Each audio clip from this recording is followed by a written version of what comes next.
Menteri Ramba ke jylla ukandat ke sangma mendaga sngi ula kontujur ya kinong Shillong ke jylla banyada yaladi na gajing sapriang state ke klam covid ke kendai wala hakni ka kla ni ka second wave ukanyang coronavirus uklan ba state bha banyabit ulong hadu menta ha Meghalaya lade ban Tika palat iwei point prapho lak ngut bat empat don ke basyakta na gade gajing Tika light no gajing song pher ba malumala hakamet hakikat tu kan ningun Hakabau loong ru bakat kum kejingwat benia lalap bagidon nyau pesan milian ngut kibriu hakaperthei kila injek tika covid batang hapok shispak ngut na kini baladep Tika kisah kata hoknyang covid ulong bakat kum kejinglam kapen isyai bakadawai ni injek covid kaya rap ikpai ba namar wala kiyo ni syakta kila winle persya yuknyang jingpang Menteri Rangba ulong ba kathong jek sarkar menta kalong ban Tika ya borok kinong Shillong bat kabahakmat do kalong ya kibriu kibaya kendo bha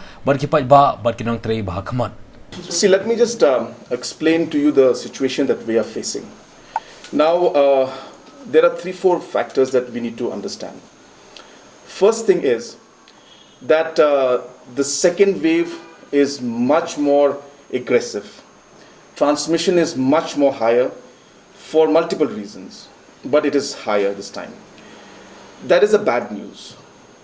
The good news in this whole thing is that there is a light at the end of the tunnel, in the sense that last year we just did not know when this would end. But in this second wave, at least there is a plan where we can see that if the vaccination drive goes well, and if we can achieve 70-80% of vaccination of the population in the next 2 weeks to 4 weeks time, we are able to protect our people better. So that is the difference between last time and this time. So it is more aggressive, but we have a plan. Now, having said that, the situation of the vaccination is not going as per the plans that we would want to.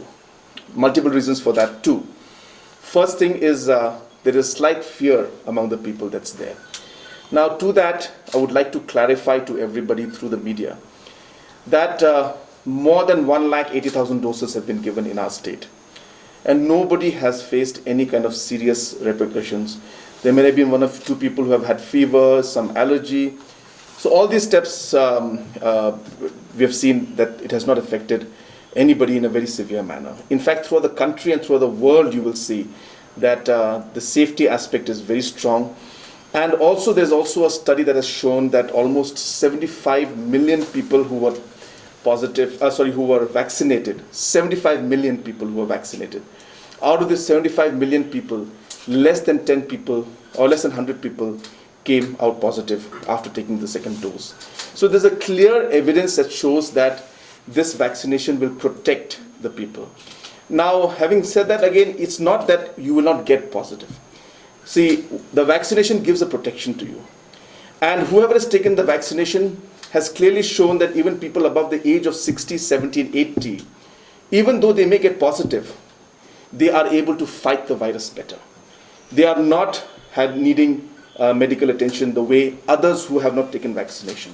So therefore, if you take the vaccination, you are protected better, and the chances of you fighting the virus in terms of the comorbidities you might have or the age factor you might have is much stronger. Therefore, we are better off taking the vaccination than not taking it. That's my message to all of you. I have also told our medical officers that the press should also take. So you may not be 45, but we have, put you as, well, some of you are, most of you are not. So we have asked that the press also should be vaccinated. I urge all of you also to immediately get vaccinated. We have put you as frontline workers because you are a frontline.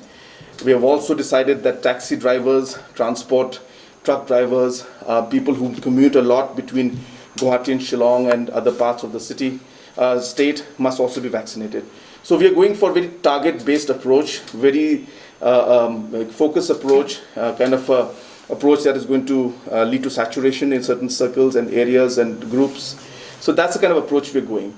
So I'm happy to tell you that today, yesterday we had about 4,000 people vaccinated. Today we are already touching 8,500. So we have doubled the vaccination just by a bit of push that we had. I'm hopeful that now with the involvement of the MLAs, and which I will do from all the other districts also, we should be able to touch about 25-30,000 within the next 2 days. That is, every day we'll be having 25-30,000 vaccinations. So that's the kind of speed that we want to go with.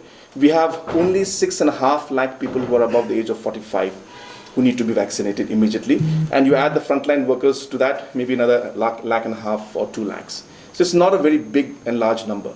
So we are hopeful that this group will be able to complete in the next 2 to 3 weeks max.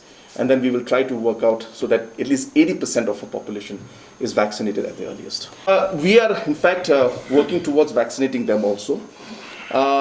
See, the thing is, we have to be very clear on this, that government is realizing that last year people suffered a lot. Therefore, going for a lockdown and affecting the people's livelihood is the last thing that we would want to do. So we are very, very balanced in our approach, and we're trying to give that economic opportunity to the people. But if the norms are not followed, then we will have to take very strict measures. So it's in your interest, in terms of the shopkeepers and the roadside vendors, it's in their interest that they take it. And in fact, I'm happy that a lot of the places like Nongram Hills I went yesterday, so all the shopkeepers in that area have taken the shot. And what are they saying? They're saying that we as shopkeepers want to be safe ourselves, we want to keep our clients safe, we want to keep our families safe. So that's the kind of message that is going around. And we urge all of them also to take the shots, because that's really the only way for us to ensure that we're able to minimize the spread of this virus. We have already taken steps against a large number of shops that are not following the norms. DC informed us today that a number of shops have been sealed. So this process will continue. We are in a way sending a strict message to all the shopkeepers and others also, that if norms are not followed, then individually we will be closing down shops and sealing them in their safety and the safety for the people as a whole.